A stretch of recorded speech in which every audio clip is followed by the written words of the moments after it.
Welcome to the discussion on theme writing. In this video, we shall see what is a theme. Theme writing पर इस चर्चा में आपका स्वागत है। इस वीडियो में हम ये देखेंगे कि थीम क्या है। A theme is a universal idea, lesson or message composed or written in a work of literature. When we talk of a theme, the first concept or the first idea that comes to our mind is what a theme is. And the most common concept of a theme is that it is a universal idea, lesson or message composed or written in a work of literature. Theme का अर्थ होता है प्रसंग या विषय वस्तु। जब हम theme की बात करते हैं तो हमारा मस्तिष्क में जो सबसे पहला सवाल आता है वो ये कि थीम क्या है। थीम एक सार्वभौमिक आइडिया है। ये एक प्रसंग है, एक पाठ है, एक संदेश है जो साहित्य में लिखा जाता है। It is general and common in nature. The important thing is that theme is always general or common in nature. This means it applies to a large number of people at the same time. When we say that a theme is general or common, what do we mean? We mean that it is something that applies to a large number of people at the same time. जब हम कहते हैं कि theme सामान्य या साधारण concept है तो उसका अर्थ ये होता है कि ये एक ही समय पर बहुत सारे लोगों पर अप्लाई करती है। It holds true for a huge section of the society. और ये एक बहुत बड़े वर्ग पर अप्लाई होती है, वो थीम होती है। One key characteristic of literary themes is their universality, which is to say that themes are ideas that apply not only to the individual or particular characters and events of a book or play, but also express expanded or widespread authenticities about human knowledge and behavior that readers can relate to in their own lives. Now, when we talk about literature or grammar, then we have to expand our mind to the concept of the subject. One key characteristic of literary themes is their universality, which is to say that themes are ideas that apply not only to the individual or particular characters and events of a book or play. जब हम literature की या grammar की चर्चा करते हैं और उसमें थीम की चर्चा करते हैं तो हमें विशेष ध्यान इस बात पर देना चाहिए कि थीम बुक, प्ले या लिटरेरी क्रिएशन के पात्र विशेष पर अप्लाई करने वाला तथ्य नहीं होता है। When we see a particular character and an experience that a particular character undergoes, we should not restrict our thoughts to that character because the theme goes beyond that character. जब हम literature में कोई literary creation पढ़ते हैं या किसी पात्र विशेष के बारे में पढ़ते हैं तो हमें ये ध्यान देना चाहिए कि जो कहा जा रहा है या जो अनुभव पात्र को हो रहा है वो अनुभव उस पात्र तक सीमित नहीं है, वो अनुभव उस पात्र के परे जाएगा, यानी उस पात्र से आगे उसका एक्सटेंशन होगा, but also expresses expanded or widespread authenticities about human knowledge and behavior that readers can relate to in their own lives. The knowledge or experience or behavior mentioned through the experience of the character extends itself, and we as a reader, you as a reader, can relate to the same experience in your own life. हम बात पात्र से शुरू करते हैं, लेकिन हम या आप उसे पढ़ते समय अपने खुद के जीवन में पात्र द्वारा हो रहे अनुभव या पात्र को होने वाला ज्ञान या जो भी बात पात्र से संबंधित है उसे आप अपने स्वयं के जीवन में भी अनुभव कर सकते हैं या स्वयं के अनुभव से उसमें जुड़ाव पा सकते हैं. You can understand this through a simple example. You read the story of a small child dreaming of becoming a rich man in future. You easily get connected to the child's experience and dream by recollecting that you had dreamt in a similar way when you were a small child.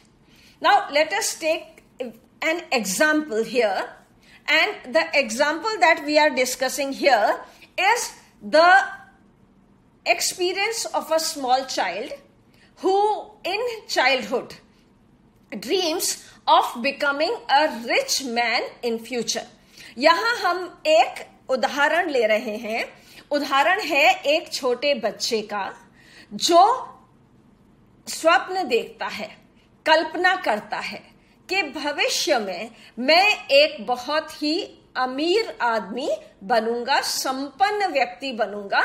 ऐसा हमने एक उदाहरण लिया है एक बच्चे का.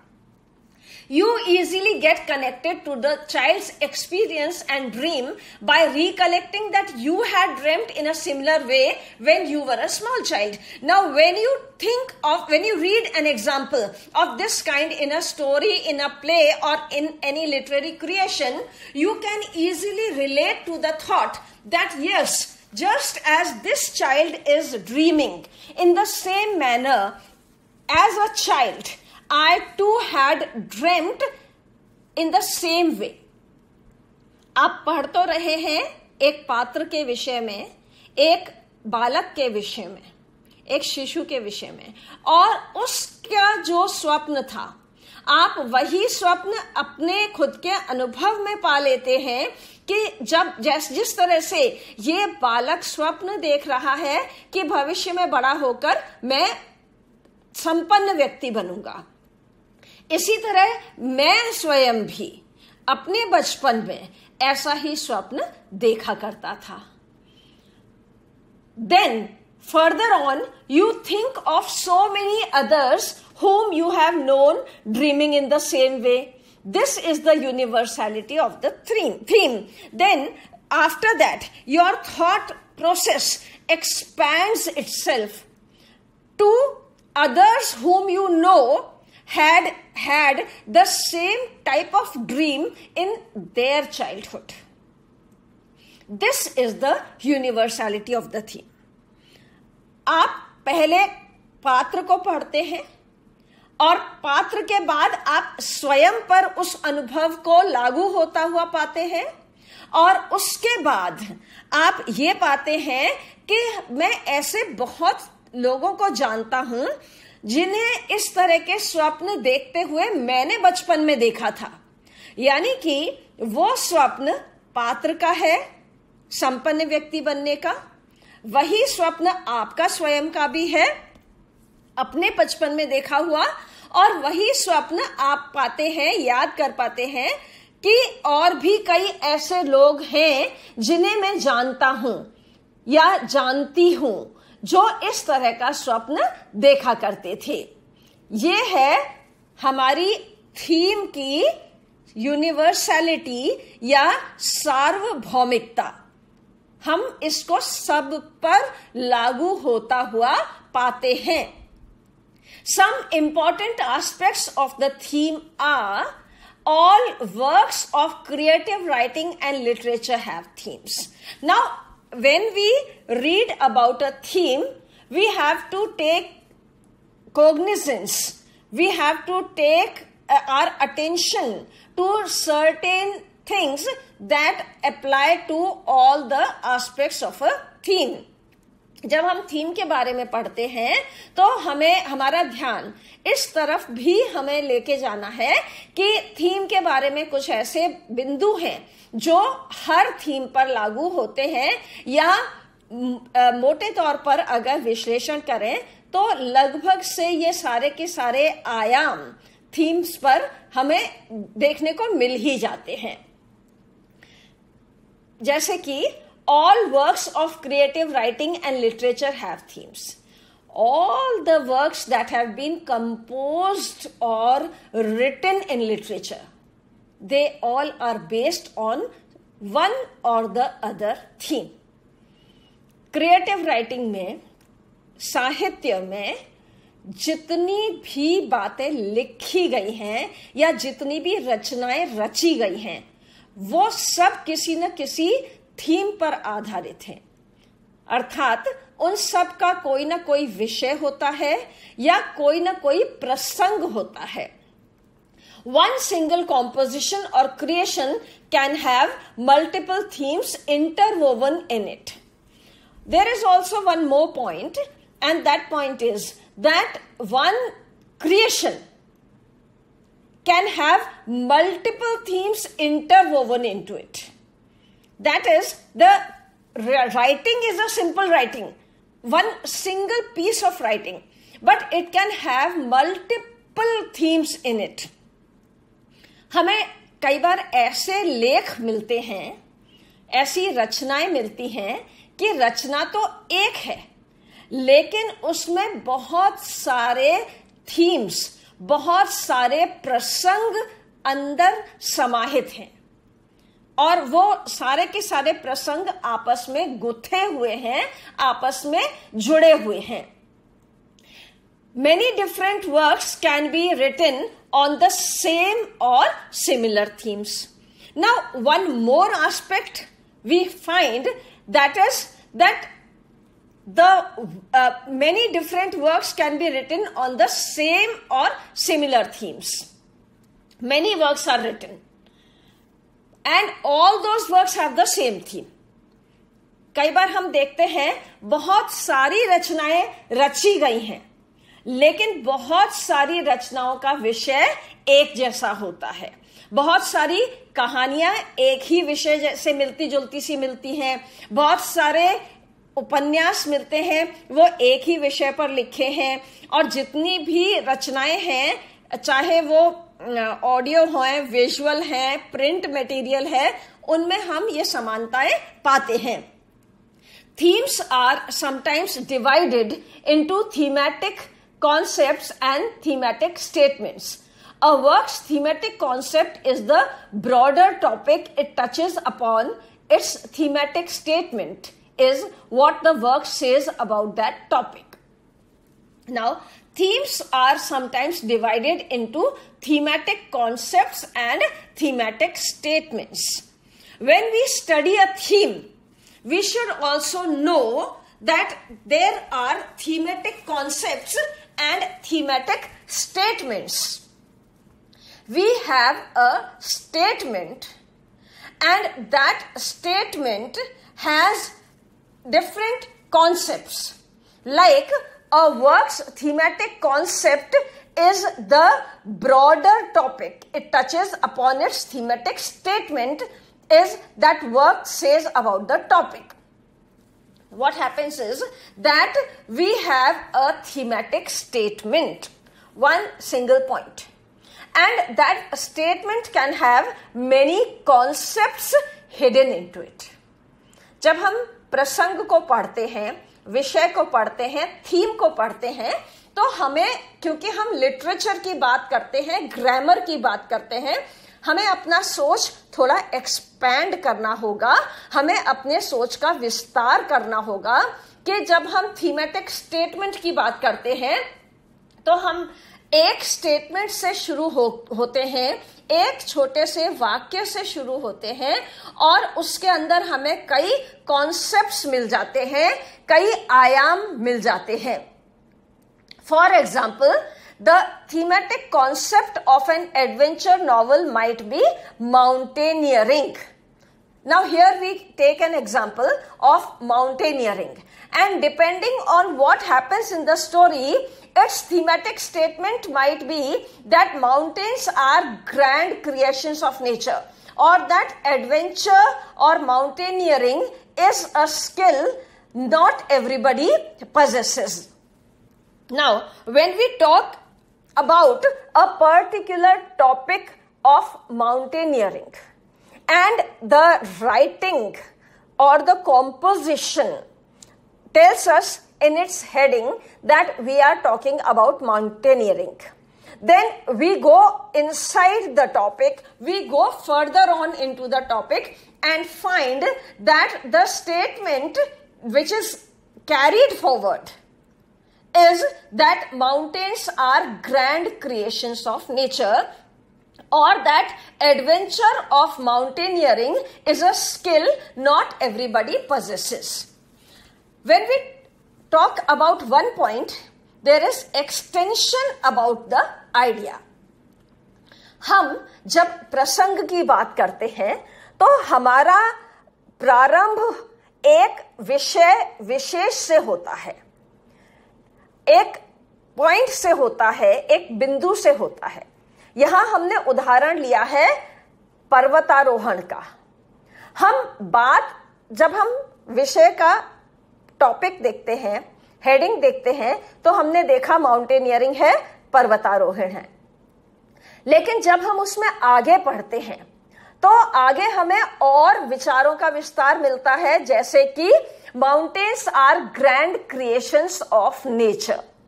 पढ़ते पढ़ते हमें पता चलता है कि पर्वतारोहण की बात तो कर रहे थे, लेकिन उस पर्वतारोहण में बहुत अच्छा एक विस्तार इस बिंदु का भी हुआ है कि mountains are grand creations of nature. प्रकृति की कितनी बड़ी देन है, प्रकृति का कितना बड़ा सृजन है पर्वत या पर्वत श्रेणी या पर्वतमाला. तो जैसे हम पढ़ते जाते हैं वैसे ही विषय का विस्तार होता चला जाता है. और दैट एडवेंचर और mountaineering is a skill not everybody possesses. या कि हम उसमें ये भी विचार देख पाते हैं, ये भी बिंदु पाते हैं कि एडवेंचर या माउंटेनियरिंग एक ऐसा स्किल है, एक ऐसी क्षमता है जो हर किसी के अंदर नहीं होती है. क्योंकि जैसे जैसे हम पढ़ते जाते हैं, हमारे पात्र या हमारे विषय को आगे बढ़ता हुआ देखते हैं, तो उसके साथ ये बातें जुड़ी हुई हमें मिलती हैं. तो हमारे थीम का एक्सटेंशन हमें मिलता है कि यहाँ पर एडवेंचर है, यहाँ पे माउंटेनियरिंग एक स्किल के रूप में देखने को मिल रहा है, जो कि हर किसी में नहीं होता है. बात शुरू होती है पर्वतारोहण से, लेकिन उसके और ब्रांचेस, उसकी और शाखाएं हमें देखने को मिलती हैं. Themes are generally never stated obviously. The reader has to read and reread a passage in order to get to the theme. Now the themes, they are not written explicitly. When we read a theme, then we do not get it stated clearly or stated underlined. That you just read a piece of creation and you just get the theme. At the very first reading, that is not guaranteed. the reader has to read and reread a passage in order to get to the theme. Because the theme takes time in building itself. The thought process takes time in building itself. So we have to read and reread in order to get to the theme. जब हम प्रसंग की बात करते हैं, हम किसी भी विषय पर जाते हैं, हम उसको पहले उसका मुखड़ा पढ़ते हैं और मुखड़ा पढ़ने के बाद उसके अंदर कितनी बातें छुपी हुई हैं ये हमें कई बार सीधे सीधे समझ में नहीं आती हैं। कई बार हमारा लेखक उसकी भूमिका बनाता है और उस पूरे विचार को वो अपने तरीके से एक पनपे हुए रूप में लाता है, एक विस्तृत रूप में लाता है। और जब जहां से विचार शुरू हुआ था और जहां पर वो पनप के पूर्ण रूप में आता है, उसमें हमें उसको एक सिंगल रीडिंग में एक बार पढ़ने में समझ में नहीं आता है। इसके लिए हमें उसे एक बार, दो बार, तीन बार पुनः पुनः पढ़ना होता है, तब हमें थीम समझ में आती है। It will be possible for you to identify a work's themes by looking for a recurring symbol, idea or phrase that appears again and again throughout a story, since it often signals a repeated concept or idea. It is very important for a reader or a scholar or a student to understand that it will be possible for you to identify a work's themes by looking for a recurring symbol. Now, sometimes in a piece of writing, we find a recurring symbol. कई बार किसी रचना में, किसी लेख में हमें एक संकेत की पुनरावृत्ति मिलती है या हमें एक वस्तु विशेष की पुनरावृत्ति मिलती है। उदाहरण के लिए हमें एक पुष्प बार बार दिखाई देता है। For example, we find a flower again and again. Now the flower is a symbol of say beauty. हम ऐसा मानते हैं कि यहां जो बार बार हमें पुष्प दिखाई दे रहा है, यह सौंदर्य के प्रतीक के रूप में दिखाई दे रहा है, और it may be symbolising tenderness. ऐसा भी हो सकता है कि वो पुष्प हमें संकेत दे रहा हो कोमलता का. So the recurring symbol is important to understand the theme. इसलिए ये जो पुनरावृत्त हो रहा है संकेत, ये समझना हमारे लिए बहुत आवश्यक है कि ये सौंदर्य का प्रतीक है. यहां पर सिंबल है प्रतीक चिन्ह. तो ये जो प्रतीकात्मक बातें होती हैं, ये प्रतीक किस चीज का है, ये समझना हमारे लिए बहुत आवश्यक है. तब हम प्रसंग को या थीम को समझ पाते हैं. और an idea. Sometimes there is an idea and a concept. कई बार एक कॉन्सेप्ट, एक आइडिया या एक विचार पुनरावृत्त हो रहा होता है. वो हमें थीम की ओर, प्रसंग की ओर ले जाता है.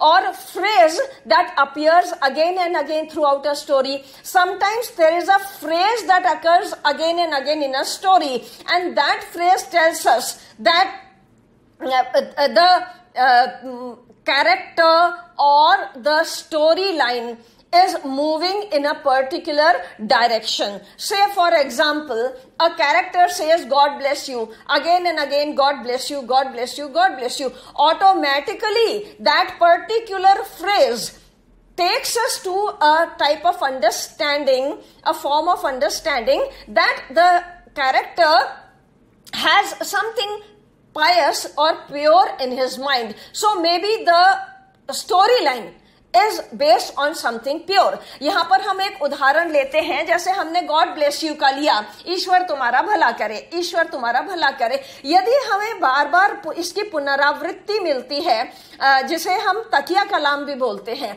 अगर हमें ऐसी पुनरावृत्ति मिलती है या भाव की पुनरावृत्ति मिलती है, वो एक हैबिचुअल तकिया कलाम नहीं है, वो एक भावपूर्ण पुनरावृत्ति है, तो हमारे मन में अपने आप ये विचार आता है कि यहां पर पात्र क्योंकि कुछ भला होने का, कुछ अच्छा होने का बार बार अब उच्चारण कर रहा है, तो इसका अर्थ ये निकलता है कि ये किसी न किसी अच्छे भाव पर आधारित रचना है। Since it often signals a repeated concept or idea, because these things, they provide us a signal of the concept or idea. क्योंकि ये हमें एक सिग्नल देते हैं, एक प्रतीक देते हैं, एक संकेत देते हैं उस आइडिया का, जो आइडिया हमारी थीम से हमें कनेक्ट करता है। So this is how we understand that the theme is something that is based on the universal idea, and that universal idea has certain dimensions which, through our understanding and through our rereading of the literary creation, we will be able to understand. अतः हम यहां पर समझ पाते हैं कि theme या प्रसंग का अर्थ होता है किसी भी विचार या किसी भी संदेश के ओर हमारा ध्यान आकर्षित करना, और उसे समझने के लिए हमें उसको बार बार पढ़ना होता है, क्योंकि पुनरावृत्ति से ही, संकेतों को समझने के माध्यम से ही या उसके गहराई में जाने के बाद ही हम उसको भली तरीके से समझ पाते हैं या स्पष्ट रूप से समझ पाते हैं कि यहाँ पर क्या थीम या क्या विषय वस्तु या क्या प्रसंग बताया गया है। So this is the introduction और the meaning of theme writing. ये है थीम राइटिंग का परिचय या उसका भाव। थैंक यू, धन्यवाद।